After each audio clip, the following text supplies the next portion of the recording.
നമസ്കാരം. റാഫ്റ്റ് ഫുട്ബോളിലേക്ക് എവർക്കും സ്വാഗതം. 2 പതിറ്റാണ്ടിന് ശേഷമാണ് ഇങ്ങനെ ഒരു വിജയം.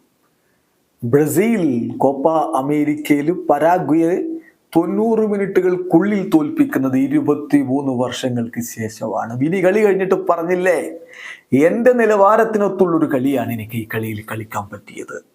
യെസ്, അത് സംശയമൊന്നുമില്ല. അദ്ദേഹം മിന്നിക്കത്തി കളിച്ചു. 2 ഗോളുകൾ അദ്ദേഹം നേടി. 4-1 ബ്രസീൽ ജയിച്ചു. 23 വർഷങ്ങൾക്ക് ശേഷം പരാഗ്വയെ ബ്രസീൽ തോൽപ്പിക്കുന്നു. വിശ്വസിക്കാൻ പറ്റുന്നുണ്ടോ? 2 പതിറ്റാണ്ടായി കഴിഞ്ഞിരുന്നു. കോപ്പയിലെ കാര്യമാണ്, മറ്റ് വേൾഡ് കപ്പ് ക്വാളിഫയർ ഒന്നുമല്ല, കോപ്പയിലെ കാര്യമാണ്.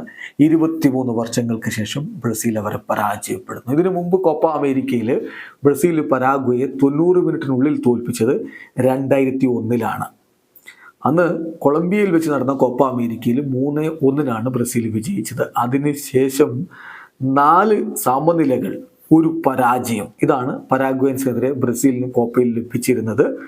പിന്നെ 3 ഡ്രോകളിൽ ഈ ഡ്രോ വന്നെന്ന് പറഞ്ഞല്ലോ, 4 ഡ്രോകൾ വന്നെന്ന് പറഞ്ഞല്ലോ, അതിൽ 3 നോക്കൗട്ട് സ്റ്റൈലായിരുന്നു. അപ്പോൾ സ്വാഭാവികമായിട്ടും പെനാൽറ്റി ഷൂട്ടൗട്ട് ഉണ്ടായിട്ടുണ്ട്.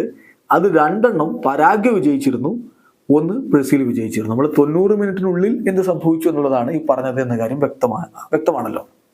നോക്കാം നമുക്ക്. ഈ 2000-ന് ശേഷമുള്ള ബ്രസീൽ പരാഗ്വെ കോപ്പ അമേരിക്ക മത്സരങ്ങൾ. 2001 ബ്രസീൽ പരാഗ്വെ ഗ്രൂപ്പ് സ്റ്റേജിൽ 3-1 ബ്രസീൽ ജയിച്ചു. അവിടെ തീർന്നു 90 മിനിറ്റിന്റെ വിജയം.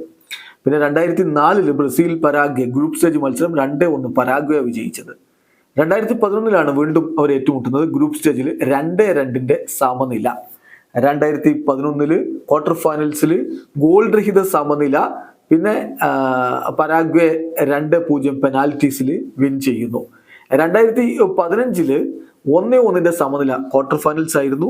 പരാഗ്വേൻസ് പെനാൽറ്റീസിൽ ഒരിക്കൽ കൂടി 4-3 വിജയിക്കുകയായിരുന്നു. 2019 ബ്രസീൽ കിരീടം ചൂടിയ കോപ്പ അമേരിക്ക ഗോൾ രഹിത സമനില ക്വാർട്ടർ ഫൈനലിൽ ബ്രസീൽ 4-3 പെനാൽറ്റിയിൽ വിജയിക്കുകയായിരുന്നു. അപ്പോൾ 23 വർഷങ്ങൾക്ക് ശേഷം ഇതാ കോപ്പയിൽ ബ്രസീൽ പരാഗ്വയെ തോൽപ്പിച്ചിരിക്കുന്നു. ഒരു അവസാനിക്കുന്ന ഫുട്ബോൾ ലോകത്തെ കൂടുതൽ വിശേഷങ്ങളുമായി റാഫ്റ്റ്